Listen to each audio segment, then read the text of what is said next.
All right, the Tea Party's won last week, but should advocates of limited government really be rejoicing? Let's just say my next guest is a little skeptical about this.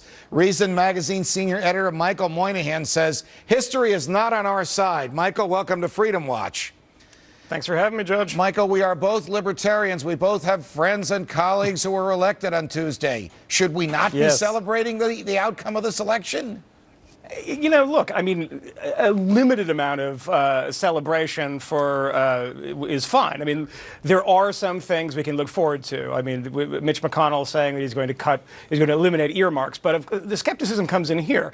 Earmarks are a very, very small percentage of the overall budget. It's going to make a tiny, tiny impact on spending. But if you look at the GOP pledge, as a Reason columnist, Véronique Duvergy, who's also an economist at George Mason University, she looks at this and what is exempted from this great new plan the GOP has to cut spending?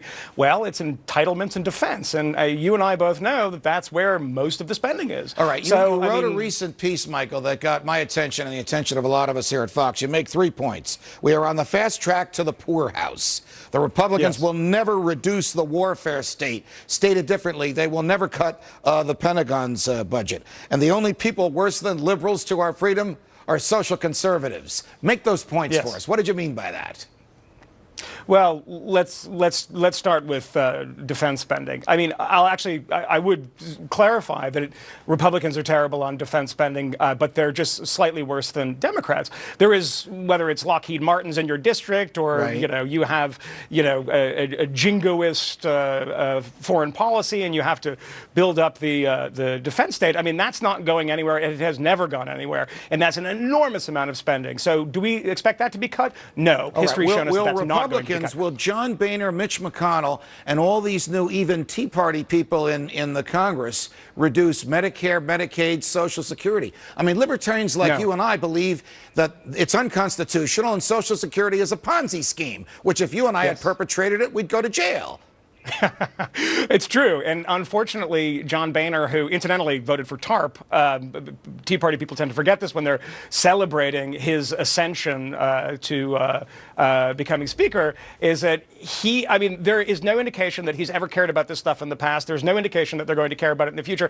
And in the Pledge to America, there's no mention of it. I mean, that's the biggest point, is that I'm skeptical of the future because the Republicans have done this in 1994, but there's also, and there's no previous evidence of them doing this, but there's no indication that they want to do it. They haven't said they're going to do it. So if they're not going to cut defense spending, if they're not going to cut entitlements, if they from time to time will continue to assault the Constitution, whether it's civil liberties or commercial liberties, John Boehner also voted for the Patriot Act.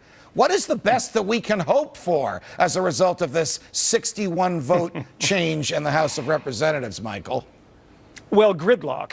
This is something that our founders were fantastic on, is that they didn't want an efficient government. They wanted a government where there was all sorts of hurdles towards, pushing legislation through. So the positive thing here is that it's going to lock up Obama a bit. I mean, if anyone says that, Obamacare is unconstitutional, we're going to knock this down, he's going to veto it. So, I mean, it's not a perfect situation, but at the same time, gridlock is good.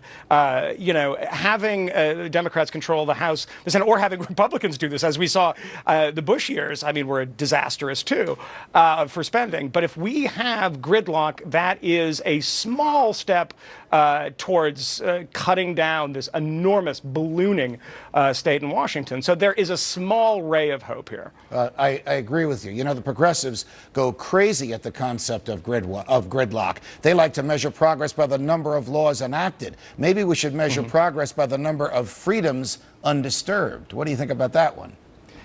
I do, and I think that this is going to slow this down. I don't think that we would have had a massive healthcare debacle that we have now if we had divided government. So again, that's a good thing.